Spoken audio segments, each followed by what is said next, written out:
मायका ससुराल एक समान हृदयस्पर्शी कहानी। शादी होने के बाद लड़की को ससुराल और मायका दोनों परिवारों का जिम्मेदारियों का विचार करना पड़ता है।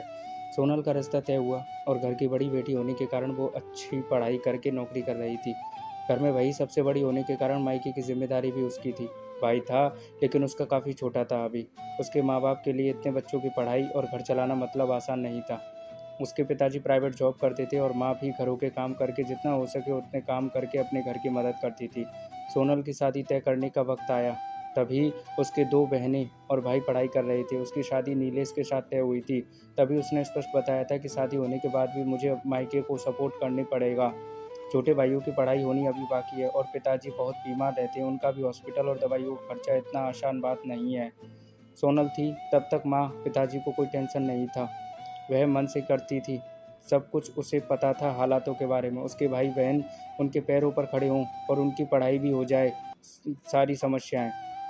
पर तब तक मुझे भी मदद करनी चाहिए, इसलिए वह जिम्मेदारी निभा रही थी। सोनल ने शादी के पहले ही नीलेश और उसके परिवार के लोगों से यह बात करके क्लियर कर ली थी। तभी ससुराल वालों ने बोला था कि हमें कोई ऐतराज़ नहीं है, तुम नौकरी करती हो, उसे तुम अपने मायके वालों की मदद कर सकती हो। नीलेश ने तो बोला कि सोनल मैं भी तुम्हारे साथ हूँ, तुम नौकरी करके मायके वालों की मदद कर सकती हो, मेरी तरफ से भी कोई ऐतराज़ नहीं है। कभी लगे तो मैं भी तुम्हारे भाइयों को और मायके वालों की मदद करूँगा, यह मेरा भी तो कर्तव्य है।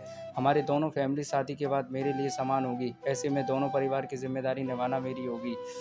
तुम टेंशन मत लो। नीलेश की ये बोल सोनल को बहुत अच्छे लगे। मेरे होने वाले पति की सोच कितनी अच्छी है, कितना सोचते हैं मेरे मायके के लोगों के लिए। वह भावुक हो गए और उनके विचार सुनकर थोड़े दिन बाद उनकी सगाई हो गई। सोनल के मायके वालों ने सोनल की शादी सभी की उपस्थिति में की। हमारी बेटी को इतना अच्छा जीवन साथी मिला, यह देखकर सोनल के पिताजी खुश हो गए। सोनल ने शादी के पहले ही घर वालों को नीलेश के विचार बता दिए थे। उस वजह से घर वालों को लगता था कि सोनल नीलेश के साथ सुखी संसार कर सकती है। उसके ससुराल वाले भी अच्छे थे। शादी होने के बाद सोनल घर और नौकरी की जिम्मेदारी अच्छे से निभा रही थी। इतना ही नहीं, नीलेश के आने जाने वाले मेहमानों का भी आदर सम्मान अच्छे से करती थी।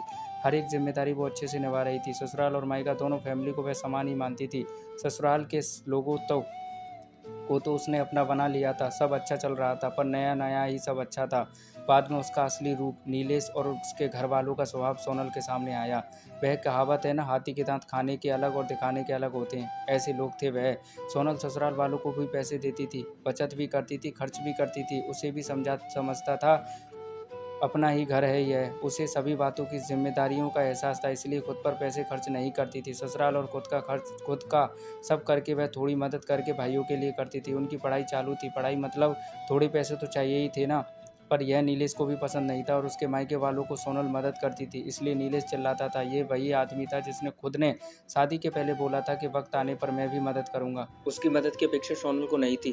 उसने उसको कभी ऐसा बोला ही नहीं, पैसे भी मांगे नहीं, उल्टा उसके ससुराल वाले बोलते थे। तभी सोनल की माँ से बोली, सोनल तुम्हारी भी गृहस्थी है, तुम्हारे पास से पैसे मांगने के लिए अच्छा नहीं लगता, पर परिस्थिति ही वैसी आ गई थी।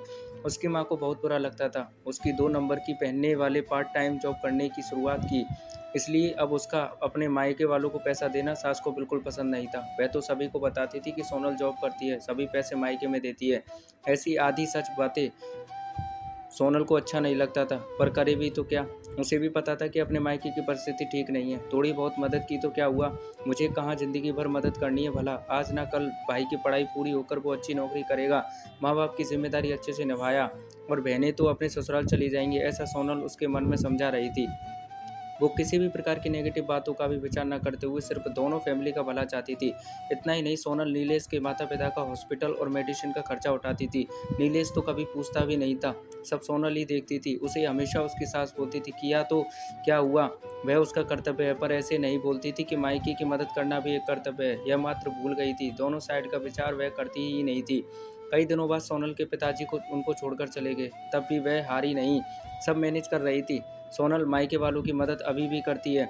यह सब पता चला तब नीलेश ने उसे बहुत डांटा, सास ससुर ने भी डांट लगाई। तभी सोनल शांत न रह पाई। वह भी पढ़ी हुई और नौकरी करने वाली लड़की थी, नीलेश से ज़्यादा कमाने वाली, दोनों परिवार की आर्थिक समस्या को संभालती थी। उस दिन उसे भी उनके बोलने का गुस्सा आया। सोनल बोली, अगर लड़की ने ससुराल की मदद की तो चलेगा, और मायके की मदद की तो वह क्यों नहीं चलता, ऐसा क्यों। मेरे मायके वाले हमें मदद करूँ ऐसा बोलते हैं, क्योंकि वह मेरी गृहस्थी का विचार करते हैं। मैं मदद करती हूँ मेरी फैमिली के लिए और मेरे भाई के लिए, मेरी ज़िम्मेदारी और मैं निभा रही हूँ। इसमें क्या गलत कर रही हूँ भला? जिस माता-पिता ने मुझे इतना कष्ट करके पढ़ाया, बड़ा किया, आज मैं उनकी वजह से ही इतनी बड़ी पोस्ट पर हूँ, अच्छा खासा कमा रही हूँ, तो मायके में ज़रूरत होने पर थोड़े दिन मैंने आर्थिक मदद कर दी तो क्या हुआ?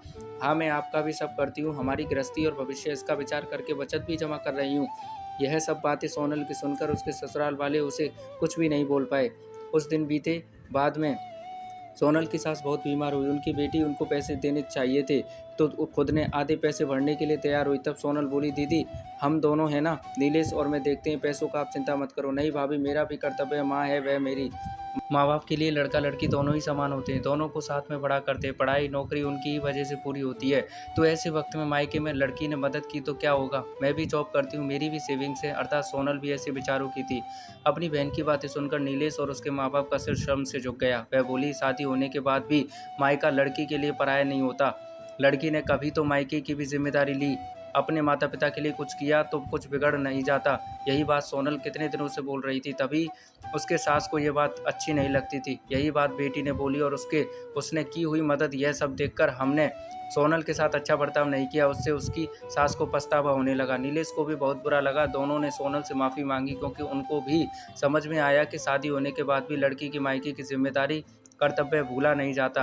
वह खुद के पैर पर खड़ी होगी, नौकरी कर रही होगी और मायके की परिस्थिति अच्छी नहीं होगी। मायके में भी कभी कभी मदद की ज़रूरत होगी तो वह मदद देनी चाहिए। ऐसे वक्त लड़की ने मदद करना, यह उसका कर्तव्य होता है। उसके लिए दोनों परिवार समान होते हैं। इन सब में सिर्फ उसको ससुराल वालों ने समझ के साथ देना चाहिए, यही उनकी अपेक्षा रहती है। शादी हो गई इसलिए मायका उसके लिए महत्व का नहीं, ऐसा भी नहीं है।